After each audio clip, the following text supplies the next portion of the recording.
Hello everyone, I am सुगम। Welcome back. तो कैसे हो आप सब? आई होप आप सब अच्छे होंगे। स्वागत है आप सभी का आपके अपने एसपी स्टडी यूट्यूब चैनल पर। तो गाइस, आज हम इस वीडियो में आपके लिए लेकर आए हैं इकोनॉमिक्स के कुछ इंपॉर्टेंट क्वेश्चंस जो इस बार के बोर्ड एग्जाम के लिए इंपॉर्टेंट है। उन सारे प्रश्नों को आज हम इस वीडियो में देखने वाले हैं। तो गाइस, आप इस वीडियो में एंड तक बने रहें। वीडियो को आपको बिल्कुल भी स्किप नहीं करना है। जितने भी आपके इंपॉर्टेंट क्वेश्चन हैं उन सारे प्रश्नों को आज हम इस वीडियो में आपके लिए लेकर आए हैं। और गाइस, अगर आपको सच में ये वीडियो पसंद आए तो आप इस वीडियो को अपने सभी दोस्तों में एक बार शेयर जरूर करें। वीडियो अच्छा लगे तो आप इस वीडियो को एक लाइक जरूर कर दें, ठीक है।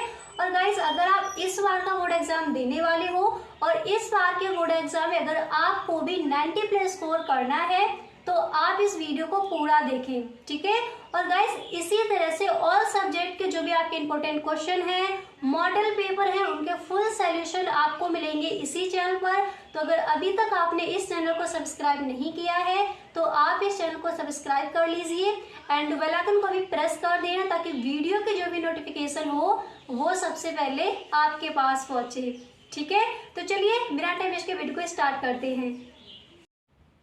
तो यहाँ पर देखिए गाइस, आज हम यहाँ पर देखेंगे अर्थशास्त्र के कुछ महत्वपूर्ण प्रश्न, ठीक है। तो यहाँ पर जो आपका पहला प्रश्न है आप देख सकते हो। फर्स्ट मैंने यहाँ पर लिया है कि वास्तविक लागत क्या है, और ये प्रश्न कई बार बोर्ड एग्जाम में आस्क भी किया गया है। तो देखिए कि वास्तविक लागत जो है वो क्या है। तो जब आप इस प्रश्न का आंसर लिखोगे तो सबसे पहले यहाँ पर आपको जो फर्स्ट हेडिंग है वो आपको डालनी है वास्तविक लागत, ठीक है। क्वेश्चन आपका इस तरह से आस्क किया जाएगा कि वास्तविक लागत क्या है, समझाइए, ठीक है।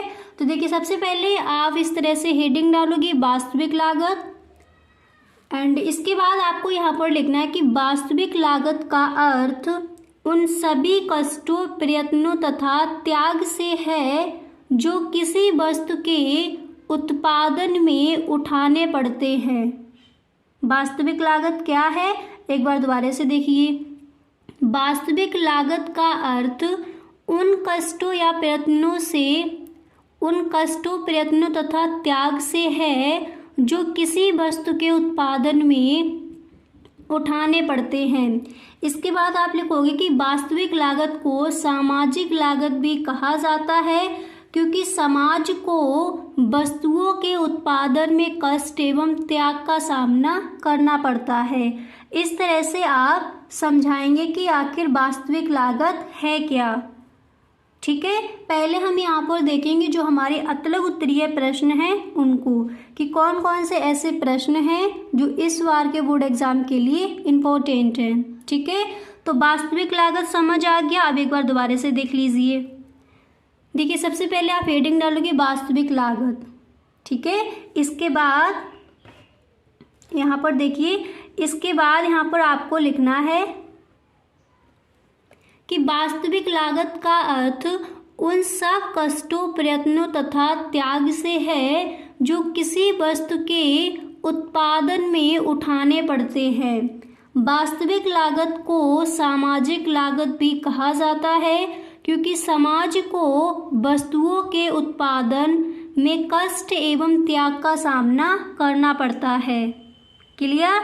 इस तरह से आप इस प्रश्न का आंसर लिखकर आओगे कि वास्तविक लागत क्या है। क्लियर?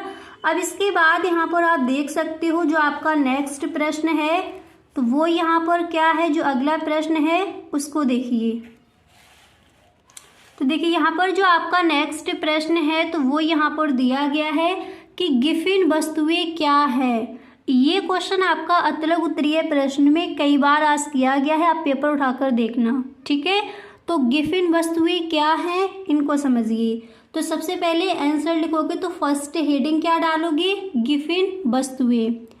इसके बाद आपको लिखना है कि गिफिन वस्तु ऐसी निम्न कोट की वस्तु है जिसका आय प्रभाव ऋणात्मक होता है, ठीक है। गिफिन वस्तुएं क्या है, गिफिन वस्तु ऐसी निम्न कोट की वस्तु है जिसका आय प्रभाव ऋणात्मक होता है तथा कीमत प्रभाव धनात्मक होता है, ठीक है। इसके बाद आप लिखोगे कि गिफिन वस्तु पर मांग का नियम लागू नहीं होता। समझ आ गया गिफिन वस्तुएं क्या हैं? एक बार दोबारा से देख लीजिए। देखिए, गिफिन वस्तु ऐसी निम्न कोटि की वस्तु है जिसका आय प्रभाव ऋणात्मक होता है तथा कीमत प्रभाव धनात्मक होता है। गिफिन वस्तु पर मांग का नियम लागू नहीं होता। ठीक है, इस तरह से आप इस प्रश्न का आंसर लिखकर आओगे। अब इसी तरह यहाँ पर जो आपका नेक्स्ट है, अगला जो क्वेश्चन है उसको देखिए। जो नेक्स्ट प्रश्न है वो यहाँ पर आपका दिया गया है, आप देख सकते हो। देखिए, अगला प्रश्न है यहाँ पर कि आर्थिक समस्या क्या होती है। ये प्रश्न भी आपका कई बार पूछा गया है। ठीक है, तो जितने भी यहाँ पर आपको प्रश्न बताए हैं उन सारे प्रश्नों को आप साथ ही साथ लिखते चलिए। ये सारे प्रश्न आपके इस बार के बोर्ड एग्जाम के लिए इम्पोर्टेंट है। ठीक है, तो देखिए, आर्थिक समस्या क्या होती है। तो जब आप इस प्रश्न का आंसर लिखोगे तो सबसे पहले यहाँ पर आपको जो आपकी फर्स्ट हेडिंग है वो आप डालोगे आर्थिक समस्या। ठीक है, उसके बाद आप लिखोगे कि विभिन्न आवश्यकताओं की, देखिए आपको लिखना है कि विभिन्न आवश्यकताओं की पूर्ति करने के लिए सीमित साधनों के प्रयोग से उत्पन्न चयन यानी चुनाव की समस्या को ही आर्थिक समस्या कहते हैं। और ये क्वेश्चन मैंने कई बार आपको बताया है, इसका आंसर भी कई बार बताया, पर ये जो आपका आंसर है ये थोड़ा छोटा करके यहाँ पर लिखा है। ठीक है, तो आर्थिक समस्या क्या है? देखिए, विभिन्न यानी अलग अलग आवश्यकताओं की पूर्ति करने के लिए सीमित साधनों के यानी कम साधनों के प्रयोग से जो चुनाव की समस्या उत्पन्न होती है, ठीक है, उसी को हम कहते हैं आर्थिक समस्या। क्लियर? इस तरह से आप इस प्रश्न का आंसर लिखोगे। ठीक है, तो वास्तविक लागत क्या है वो आपने समझ लिया। गिफिन वस्तुएं क्या हैं उसका भी आंसर आप देख चुके हो। एंड आर्थिक समस्या क्या होती है वो भी आपने समझ लिया। देखिए, अलग अलग आवश्यकताओं की पूर्ति करने के लिए सीमित साधनों के प्रयोग से उत्पन्न चयन की समस्या को ही हम आर्थिक समस्या कहते हैं। ठीक है, इस तरह से आप इसका आंसर लिखोगे। और इसके बाद यहाँ पर जो आपका नेक्स्ट प्रश्न है उसको देख लीजिए।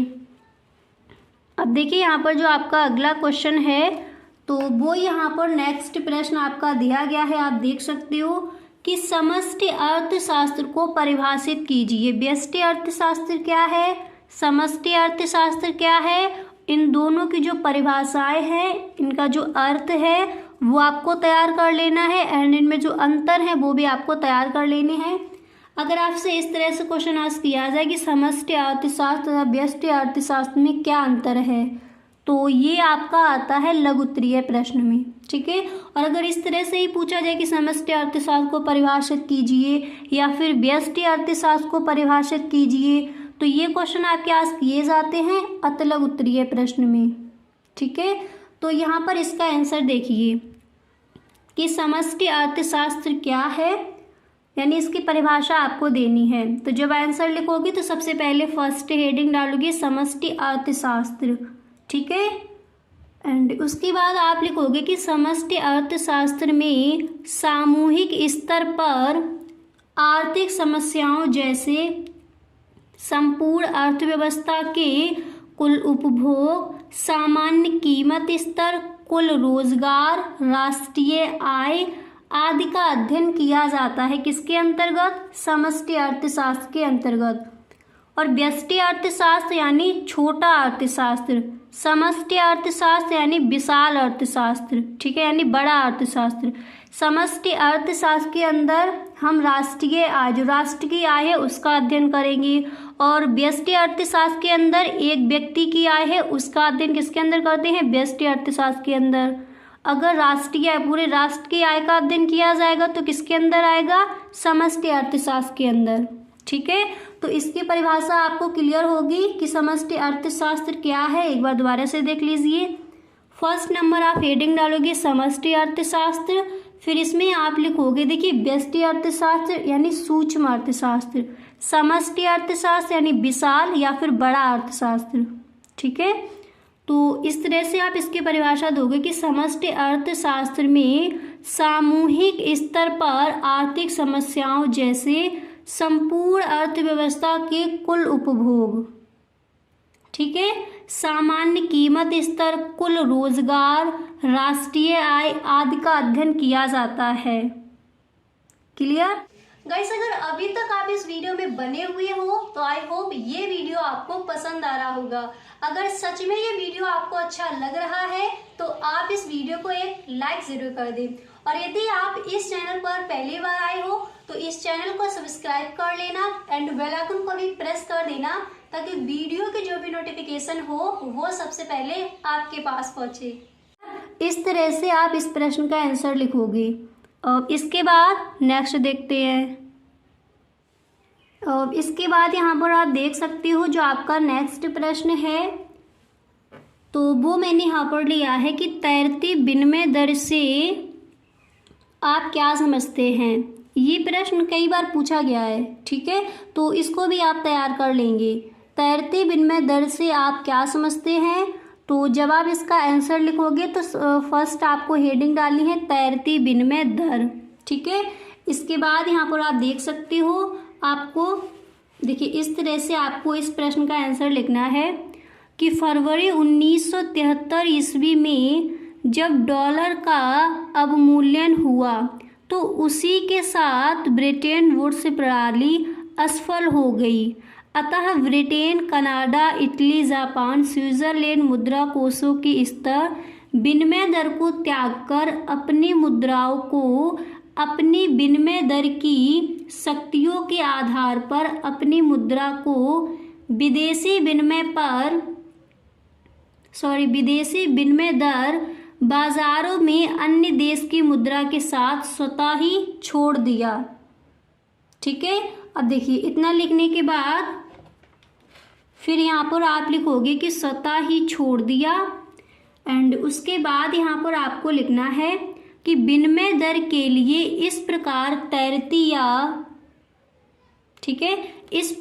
तैरती या परिवर्तनशील विनिमय दर का प्रारंभ होगा। 11 मार्च 1973 ईस्वी में जर्मन, फ्रांस, बेल्जियम, नीदरलैंड व डेनमार्क ने भी इस तैरती या परिवर्तनशील विनिमय दर को अपना लिया। ठीक है, तो किस तरह से आप इस प्रश्न का आंसर लिखोगे, अब एक बार दोबारा से समझ लीजिए कि तैरती विनिमय दर क्या है।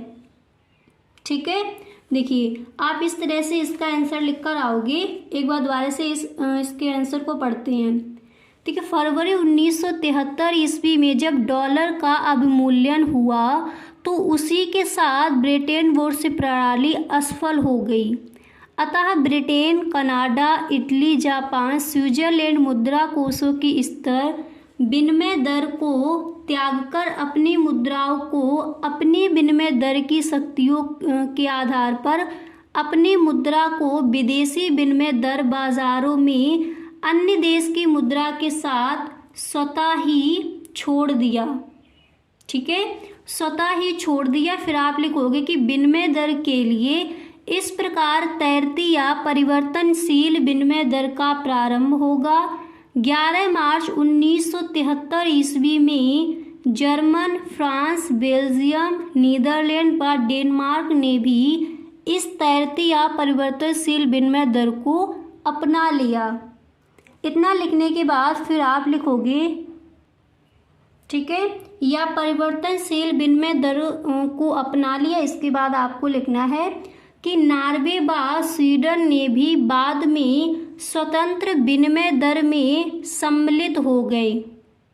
ओके, इतना लिखने के बाद फिर यहाँ पर आप देख सकते हो, फिर आप लिखोगे कि कुछ देशों की मुद्रा को डॉलर या सशक्त मुद्रा में बांध दिया गया तथा विकासशील देशों की मुद्रा यानी एसडीआर को और चालू मुद्रा के मूल्यों को विदेशी विनिमय मूल्यों के साथ मूल्यों के लिए बांध दिया गया। ठीक है, इस तरह से आप इस प्रश्न का आंसर लिखोगे। अच्छे से समझ आ गया। अब इसके बाद यहाँ पर जो आपका नेक्स्ट प्रश्न है, जो अगला क्वेश्चन है उसको देखते हैं। तो ये जो आपका क्वेश्चन है ये भी कई बार बोर्ड एग्जाम में आज किया गया है, ठीक है। तो यहाँ पर आप देख सकते हो आपका प्रश्न क्या है। तो क्वेश्चन जो है वो यहाँ पर आपका दिया गया है। देखिए प्रश्न है कि वस्तु विनिमय प्रणाली क्या है, इसकी क्या कमियां हैं, ठीक है। वस्तु विनिमय प्रणाली क्या है, इसकी क्या कमियां हैं वो आपको बतानी है। तो फर्स्ट आपको क्या करना है, आपको हेडिंग डालनी है वस्तु विनिमय प्रणाली। फिर आप इसमें लिखोगे कि जब देश में मुद्रा का प्रचार प्रसार या जन्म नहीं हुआ था तब मनुष्य अपनी आवश्यकताओं की पूर्ति एक वस्तु को देकर व्यक्ति से दूसरे व्यक्ति से उसकी वस्तु को लेकर करता है, यानी करता था, ठीक है। इसके बाद आप लिखोगे अर्थात वस्तु का वस्तु से प्रत्यक्ष विनिमय ही वस्तु विनिमय कहलाता है। तो क्लियर हो गया कि वस्तु विनिमय प्रणाली क्या है, इसकी कमियां क्या है, वो यहाँ पर अभी नीचे देखेंगे, ठीक है। तो इतना समझिए कि वस्तु विनिमय प्रणाली क्या है, एक बार दोबारा से देख लीजिए। जब देश में मुद्रा का प्रचार प्रसार या जन्म नहीं हुआ था तब मनुष्य अपनी आवश्यकताओं की पूर्ति एक वस्तु को देकर व्यक्ति से दूसरे व्यक्ति से उसकी वस्तु को लेकर करता था। अर्थात वस्तु का वस्तु से प्रत्यक्ष विनिमय ही वस्तु विनिमय कहलाता है, ठीक है। अच्छे से क्लियर हो गया। तो इस तरह से आप इस प्रश्न का आंसर लिखोगे। अब क्वेश्चन में पूछा गया है इसकी क्या कमियां हैं, ठीक है। तो इसकी कमियां क्या है उनको देख लीजिए। एंड यहाँ पर एक चीज़ आप और देख लीजिए कि जो S.J. थॉमस हैं, अर्थशास्त्री हैं, इन्होंने वस्तु विनिमय प्रणाली की जो डेफिनेशन है वो किस तरह से दी है उसको भी यहाँ पर आप देख लीजिए, ठीक है। तो S.J. थॉमस जी कहते हैं कि वस्तु विनिमय से ये तात्पर्य वस्तु का वस्तु से प्रत्यक्ष विनिमय ही वस्तु विनिमय कहलाता है, ठीक है। जो अर्थशास्त्री हैं S.J. थॉमस, तो इस तरह से आप लिखोगे S.J. थॉमस के अनुसार, कॉमा इन्वर्टेड कॉमा बिगिन करना है, फिर आप लिखोगे कि वस्तु विनिमय से तात्पर्य वस्तु का वस्तु से प्रत्यक्ष विनिमय ही वस्तु विनिमय कहलाता है, ठीक है। इसके बाद यहाँ पर आप देख सकते हो आपको जो नेक्स्ट हेडिंग है वो यहाँ पर आपको क्या डालनी है। देखिए इसके बाद जो आपकी अगली हेडिंग है वो यहाँ पर पड़ेगी कि वस्तु विनिमय की कमियाँ। अब देखिए वस्तु विनिमय की कमियाँ कौन कौन सी हैं उनको देख लीजिए। तो सबसे पहले आपको यहाँ पर फर्स्ट एक लाइन लिखनी है, वस्तु विनिमय की कमियाँ निम्नलिखित हैं जो इस प्रकार हैं, ठीक है। इतना लिखने के बाद फिर यहाँ पर देखिए, यहाँ पर जो आपकी फर्स्ट हेडिंग है वो आपको क्या डालनी है। देखिए इतना लिखने के बाद यहाँ पर जो आपकी फर्स्ट हेडिंग है वो यहाँ पर पड़ेगी। फर्स्ट हेडिंग आप डालोगे दोहरे संयोग का होना, ठीक है। वस्तु विनिमय की जो कमियां हैं उनको देखिए, तो फर्स्ट हेडिंग क्या डालोगे, दोहरे सहयोग का ना होना, ठीक है।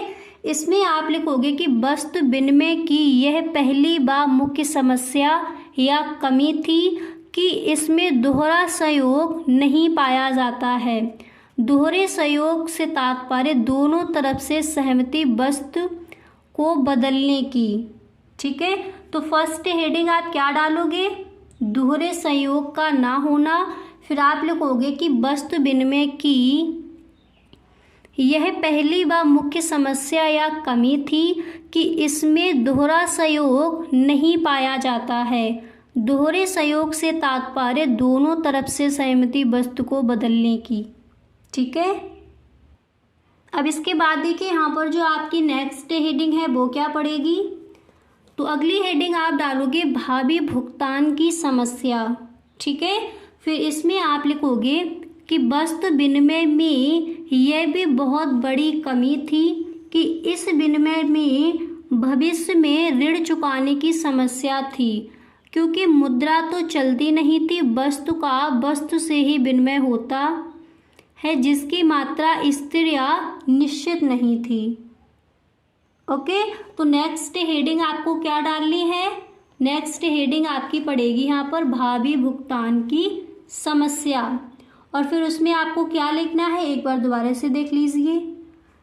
आप लिखोगे कि वस्तु विनिमय में यह भी बहुत बड़ी कमी थी कि इस विनिमय में भविष्य में ऋण चुकाने की समस्या थी, क्योंकि मुद्रा तो चलती नहीं थी, वस्तु का वस्तु से ही विनिमय होता है जिसकी मात्रा स्थिर या निश्चित नहीं थी। ठीक है, तो सेकंड हेडिंग डालकर आप इस तरह से लिखोगे कि वस्तु विनिमय प्रणाली क्या है, इसकी क्या कमियां हैं, वो यहाँ पर आपने समझ लिया। ठीक है, तो गाइस आज के लिए बस इतना ही। अभी आपके कुछ और इम्पोर्टेंट क्वेश्चन है वो रह गए हैं, वो हम देखेंगे नेक्स्ट वीडियो में। अगर सच में आपको ये वीडियो अच्छा लगा है तो इस वीडियो को आप अपने सभी दोस्तों में एक बार शेयर ज़रूर करें। Okay, thank you so much.